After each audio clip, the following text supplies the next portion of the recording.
Hi guys, welcome to Android hacking series. In this video I will tell you why you should not use free Wi-Fi network or unknown Wi-Fi network to submit your personal information such as your login credentials. Now I will demonstrate that using two devices. On the right side is the attacker one, on the left side is the victim. So I will hack an Android with another Android. Important thing is both of the devices are connected with the same Wi-Fi network and it's called man in the middle attack. I'm doing that using Zenti tool.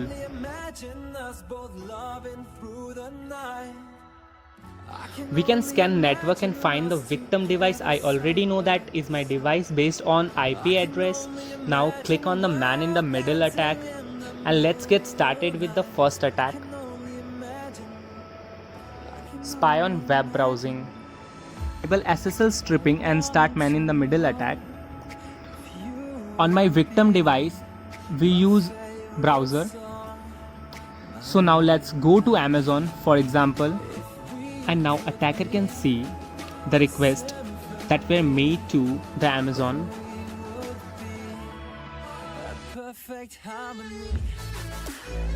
Let's go to BBC and attacker can spy, can snoop the user, the victim devices.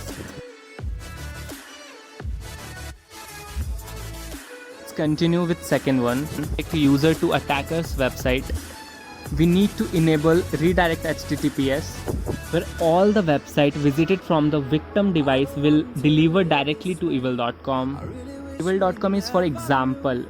You can put any website where you want to redirect your victim.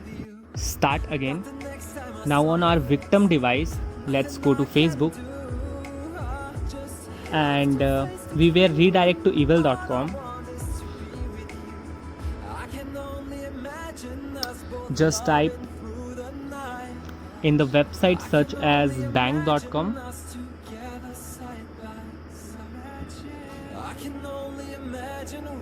And again we are redirect to evil.com. By doing that, attacker can change website for phishing one and request credentials.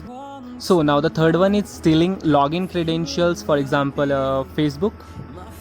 Let's stop the man in the middle attack. Turn off the redirect HTTP. Now again start man in the middle attack. Okay. Now victim device, go to Facebook. Fill the credentials. Now take login. And now I will see the username and the password which are logged in here in a clear text. Now the question is how to prevent getting hacked on Wi-Fi network. Well, I advise avoid logging in website in free Wi-Fi network or unknown Wi-Fi network. And if you really need to, then use VPN or your cellular network. Be sure visit a website, use HTTPS protocol. Dedicated mobile app instead of browser for accessing social media or mobile banking. This app have better security. So that's it guys. I hope you enjoy the video. See you in the next one. Bye.